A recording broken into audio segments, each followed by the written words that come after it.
ऋषभ और जीनल दोनों पति पत्नी एक खुशहाल और रोमांस भरी हैप्पी मैरिड लाइफ जी रहे होते हैं। ऋषभ अपने पापा का बिजनेस आगे बढ़ा रहा होता है। काम के सिलसिले में इंटरनेशनल कंपनीज के साथ मीटिंग करने ऋषभ को अक्सर हर 8 और 10 दिन के बाद विदेश जाना ही पड़ता। ऋषभ माई जान, तुम तो बस एक देश से दूसरे देश भागते रहते हो और मुझे तो टाइम देते ही नहीं हो। कहीं इसी बीच तुम पर कोई चुड़ैल एयर होस्टेस जादू टोना ना कर दे। अरे जीनल, जाने मन, तुम्हारे होते हुए मैं किसी और चुड़ैल की तरफ देख भी सकता हूँ क्या? चलो बेबी, अब टाइम वेस्ट किए बिना हम इस पल को और भी नमकीन और रसीला बनाते हैं। यस माय नॉटी पति। फिर ऋषभ और जीनल दोनों रोमांस करने लगते हैं। ऋषभ अगली सुबह फ्लाइट में जाता है और यूं ही फ्लाइट में जाते जाते वो अक्सर समीरा नाम की एयर होस्टेस को देखते रह जाता है और समीरा और ऋषभ दोनों फ्लाइट के दौरान एक दूसरे से प्यार कर बैठते हैं। Welcome on board sir. Thank you hotness. Sameera Canada में रहती है और वहाँ लैंड होने के बाद समीरा और ऋषभ दोनों एक दूसरे को बाद में चुपके से भी मिलते हैं। उफ, क्या आंखें हैं, क्या जुल्फे हैं, एकदम कातिलाना। तुमसे इश्क हो गया है मुझे तो समीरा। और ऋषभ, मुझे भी तुम अच्छे लगते हो। ऋषभ अपने आप को एक अनाथ बैचलर बताता है और वो समीरा के मम्मी पापा से मिलता है और वो वहाँ समीरा से शादी भी कर लेता है। अब एक ही साथ ऋषभ ने 2 नाव में पैर रखा था। वो 5 दिन कनाडा रहता तो 5 दिन इंडिया। दिल लगा लिया मैंने तुमसे प्यार करके, तुमसे प्यार करके, तुमसे प्यार करके। टन टना टन टन टन तारा, चलती है क्या 9 से 12, आंख लड़ा के तूने मारा, घायल हो गया दिल बेचारा। Rishabh, I love you। I love you मेरी सेक्सी वाइफी, लेकिन क्या करूं, मुझे काम के सिलसिले में इस देश से उस देश मुंह मारते हुए फिरना ही पड़ता है। I can understand जानू। तभी अचानक से ऋषभ का कॉल बजता है और वो होता है जीनल का वीडियो कॉल। बेबी, ये फोन नंबर तो इंडिया का है। बेबी, प्रोफेशनल कॉल होगा। प्रोफेशनल कॉल नहीं है, ये तो वीडियो कॉल है। ऐसा कौन सा क्लाइंट है जो तुम्हें वीडियो कॉल कर रहा है या कर रही है? क्या माजरा है ऋषभ? वो उतने में ऋषभ के फोन की बैटरी डेड हो जाती है और वो मामला वहीं सुलझ जाता है और ऋषभ बाल बाल बच जाता है। फिर बाद में जब वो इंडिया वापस आता है तभी उसके माता पिता सरोज और बलवंत, क्यों रे ऋषभ बिटवा, आजकल बड़ा ही बिजी रहने लगा है विदेश में, ना फोन ना वीडियो कॉल, और नहीं तो क्या? अरे माँ पापा, वो काम का लोड ज्यादा बढ़ गया है ना, इसीलिए। ऋषभ और जीनल रात में रोमांस करते हैं। तभी रोमांस करते वक्त जीनल ऋषभ के गले पर लव बाइट का निशान देखती है और वो उसे लात मारकर नीचे गिराती है। ऋषभ, ये लव बाइट किस चुड़ैल ने दिया है तुम्हें? बताओ, कहाँ गए थे अपना मुंह काला करने? अरे जीनल डार्लिंग, ये लव बाइट तुम्ही ने तो दिया था मुझे। याद है 10 दिन पहले जाते समय तुमने वो सैटिन की नाइटी पहनी थी ना, और तुमने ढेर सारी शराब भी पी ली थी। तभी तुम्ही ने तो दी थी मुझे लव बाइट, और इतनी वाइल्ड लव बाइट तो तुम्हारे अलावा और कौन दे सकता है?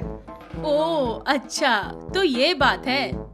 जीनल मेरी जान, मेरी बॉडी के हर एक पार्ट पर सिर्फ और सिर्फ तुम्हारा ही हक है और किसी का नहीं। लेकिन वो कहते हैं ना कि सच को चाहे कितना भी छुपा लो, झूठ की चादर हमेशा कम पड़ जाती है। कनाडा में रहने वाले बलवंत के दोस्त रघुनाथ समीरा के पापा के भी दोस्त होते हैं और वो ये सारा कच्चा चिट्ठा बलवंत को बताते हैं, जिसके बाद बलवंत, सरोज और जीनल इंडिया से कनाडा जाते हैं और वहाँ पर वो तीनों समीरा और उसके माता पिता को ऋषभ की सच्चाई बताते हैं। तभी समीरा और जीनल दोनों साथ मिलकर ऋषभ को हॉकी स्टिक से मारते हैं। ये लो, हमें धोखा दिया तुमने, तुम्हारी ऐसी की तैसी। मत मारो मुझे, मत मारो। ये लो। बहुत हुआ अब, आज से तुझे मैं अपनी जायदाद से बेदखल करता हूँ और तेरी जायदाद के 2 हिस्से होंगे और दोनों हिस्से समीरा और जीनल बहू को मिलेंगे और तू आखिर में कंगाल और नल्ला ही रहेगा। नहीं। और अंत में ऋषभ कहीं का नहीं रह जाता। मोहिनी एक बहुत ही पढ़ी लिखी मॉडर्न महिला होती है जो अपने बेटे पंकज के साथ रहती है।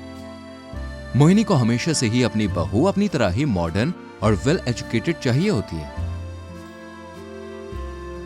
लेकिन अफसोस पंकज को एक गांव की अनपढ़ लड़की बिंदिया से प्यार हो जाता है और वो उसके साथ शादी करके शहर लौट आता है। चोली के पीछे क्या है, चोली के पीछे, चुनरी के नीचे क्या है, चुनरी के नीचे, ओ चोली में दिल है मेरा, चुनरी में दिल है मेरा, ये दिल मैं दूंगी मेरे यार को, प्यार को। अरे बंद करो अपनी ये गवारों वाली बकवास। पता नहीं कौन सी गटर की नाली से उठा लाया है तुझे मेरा पंकज। छी, तू तो निहायत ही अनपढ़, जाहिल और गंवार है। सासू माँ, ज्यादा बकर बकर ना करो। हम का आपकी नौकरानी ना है, हम आपकी बहुरानी है और हम आपकी कड़वी बातों को चुपचाप सुन के नहीं लेंगे। ओके खातिर पहले ही वार्निंग दे रहे हैं, हमसे पंगा ना ले। अरे just go to hell, bloody idiot nonsense women.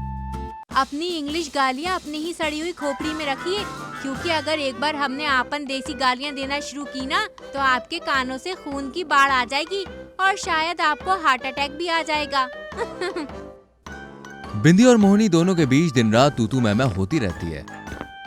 एक दिन जब मोहिनी बिंदिया के साथ एक पार्टी में जाती है तभी वहाँ पर बेचारी अनपढ़ बिंदिया को इंग्लिश बोलने में दिक्कत होती है।